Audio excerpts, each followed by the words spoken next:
वानाडोंगरी नगर परिषद निवडणुकीत बोगस मतदानाचे जाळे समोर आले असून धामणा तालुका जिल्हा नागपूर येथून तब्बल 118 महिला व पुरुषांना संशयित मतदार म्हणून आणण्याची गंभीर माहिती उघड झाली आहे।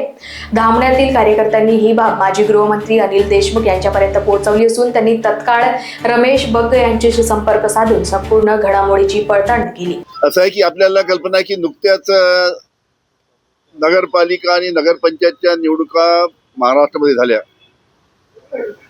आमच्या नागपूर जिल्ह्यामध्ये हिंगणा मतदारसंघ आहे रमेश भाऊ बंग साहेबांचा।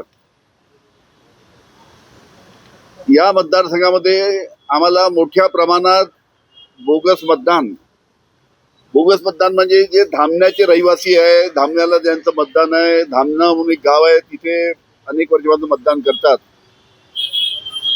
त्यांना घेऊन वानाडोंगरीला गेले आणि वानाडोंगरी येथे त्या धामण्याच्या लोकांचं मतदान केलं नगरपालिकेच्या निवडणुकीमध्ये। असे जवळजवळ 118 लोकांचे नाव आम्हाला सापडलेले आहेत आणि त्याच्यामुळे या कामगारांना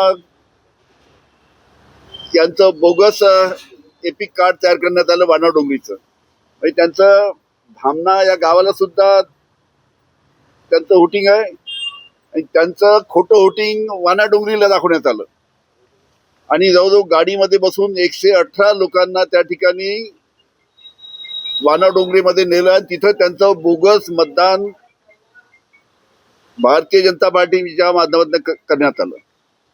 भारतीय जनता पार्टीचे धामण्याचे जे महामंत्री आहेत भारतीय जनता पार्टीचे तुषार सरोदे यांनी हे संपूर्ण अशा पद्धतीचं धामण्याचे लोकांचे वानाडोंगरी या गावामध्ये खोटे त्यांचं मतदान तिथे नोंदवून त्यांचं मतदान करून घेतलेले आहेत। तिथे आमच्याजवळ आमचे एक सहकारी आहेत तुळशीरामजी बेहरे, हे आमचे राष्ट्रवादी काँग्रेसचे सहकारी आहे।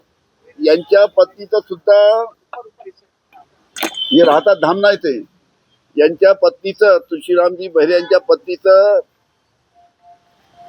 वानाडोंगरीला त्यांनी त्याची नोंदणी करून घेतली आणि यांच्या पत्नीच्या मागे लागले होते की तुम्ही चला वानाडोंगरीला मतदान करायला।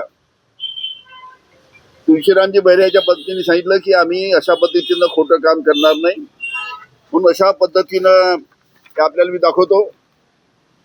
हे नाव धामण्याला आहे, हे धामण्याचं कार्ड आणि तेच नाव तिकडे वानाडोंगरीला आहे। अशा पद्धतीनं भारतीय जनता पार्टीचे जे तुषार सरोदे महामंत्री आहेत धामण्याचे, त्यांनी अशा पद्धतीनं 118 लोकांना आतापर्यंत आमच्या लक्षात आलेलं आहे आणि त्याचबरोबर आमची जी आता माहिती आहे, हे आता अजून तक्रार आलेली आहेत की डिगडोला, अकोल्यावरनं, वाशिमवरनं, कळमेश्वरवरनं, पारशिवनीवरनं अशा पद्धतीनं डिगडोला सुद्धा अशाच पद्धतीचं बोगस मतदान त्यांचं त्या ठिकाणी नोंदवून त्यांचं सुद्धा मतदान त्या ठिकाणी डिगडोला करण्यात आले। हे सर्व माझ्या मागे जे उभे आहेत त्यांनी अशा पद्धतीचे संपूर्ण कागदपत्र इथे आणले आहेत। याची रीतसर आता आम्ही तक्रार निवडणूक आयोगाकडे करणार, जिल्हाधिकारी करणार आणि पोलिसांना सुद्धा त्याची देणार की याची संपूर्ण चौकशी झाली पाहिजे। लोकवाहिनी मीडियासाठी अविनाश तोतडीची रिपोर्ट, नागपूर।